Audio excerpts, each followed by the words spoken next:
this? A couple of things you mentioned there I find hugely interesting. I mean, the whole issue of the workforce. I know you're involved in a lot of productivity research relating to employee engagement. We are moving into an entirely different scenario with what work is, and I get quite frustrated when people talk about returning to work. What they mean is returning to buildings, because people are still working. They're working sometimes. Some people are thoroughly enjoying it.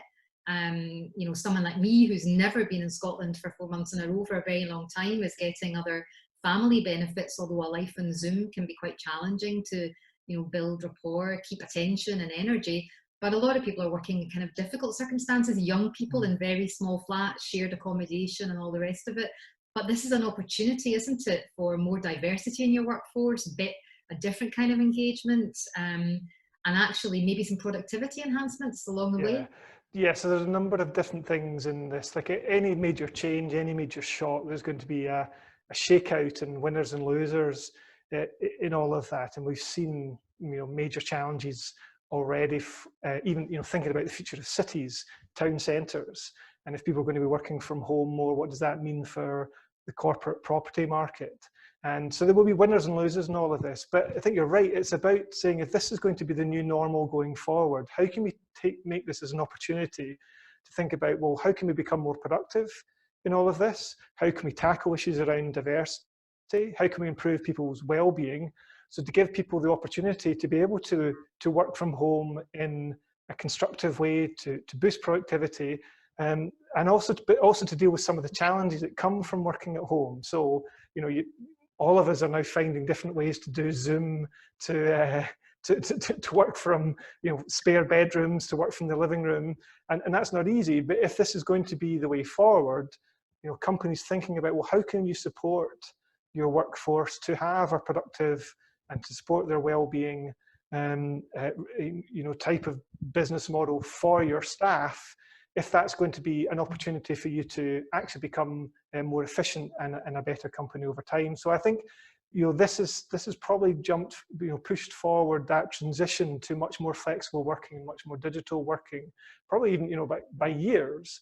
But the really good companies will be thinking about, well, how can we take this as an opportunity and change that over time? I mean, Sheena Tate is a terrific example of being catapulted into working from home using technology, digital agenda, accelerated what was a much longer plan, and actually there are huge benefits, you know, from that. I do think that there are opportunities and challenges around culture, so not just the well-being, but I think those, you know, or would you agree that those companies that can really use this as a talent attraction, that, you know, flexibility, well-being, better cultures, you know, that actually they might win out of this, back to your point about investing in coming out of this well? Yeah, very much so. And for some companies and some sectors, that will be easier than others. So if you're in hospitality or something like that, then the very nature of the role that you have is going to be much more difficult to work from home. So it will be the usual variation by sectors and type of business. But at a broad level, you know, if companies can get this right, can provide a supportive working environment, can ensure people's well-being, and they're also the health and safety is working at home, and to generally support colleagues to think about, well, what activities do you need to do at home, and what can be done at home, but then also when and how do we want colleagues to engage with one another in person when they need to. And if you can get that right and get that balance, the opportunities for, you know, innovation, for creativity, for productivity, for well-being, for reduce costs and commute, all those sorts of things could be something which businesses can use to their advantage. But there are risks in all of this. I mean, you know, isolation, being at home, family life.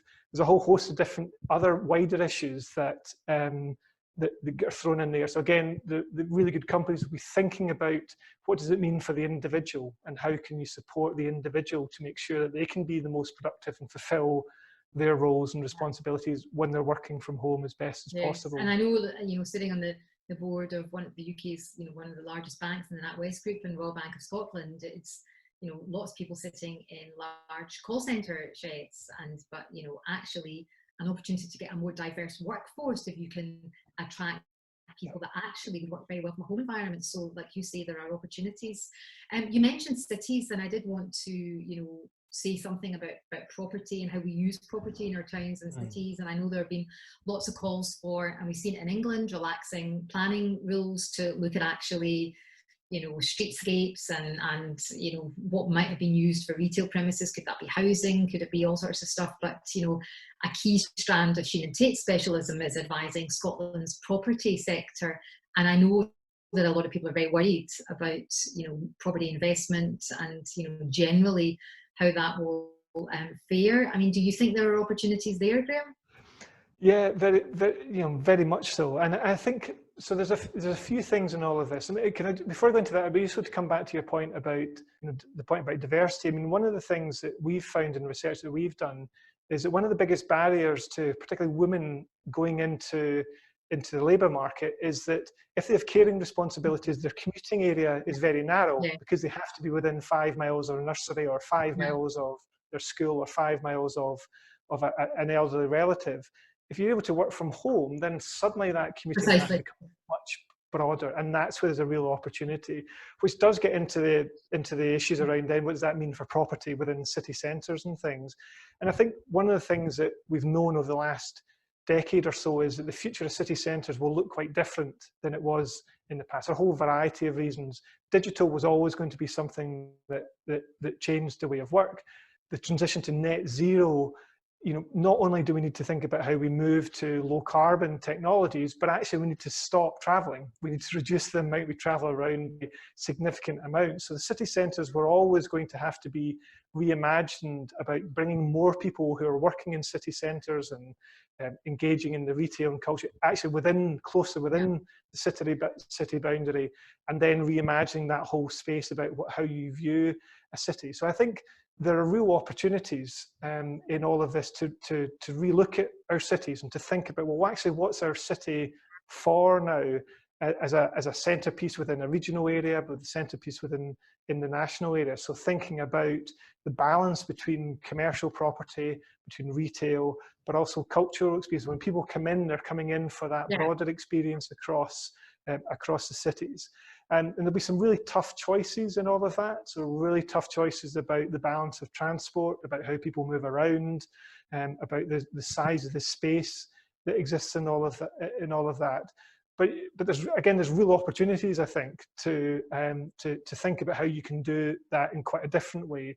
And one caveat I'd always say as well is that it's easy in the height of a crisis to think about how things are going to be radically different.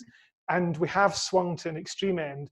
It will start to move back, and that city centres are always going to be attractive areas for property and for businesses to locate. There's lots of evidence from economics over the years about agglomeration effects, about cluster effects, about the value of having a community of businesses which are close together and integrated to one another, that bounce off one another, links to education and higher education facilities and further education, transport hubs. There's the demise of the city, I think, as a driver of an economic beacon, I think is grossly overestimated in many ways.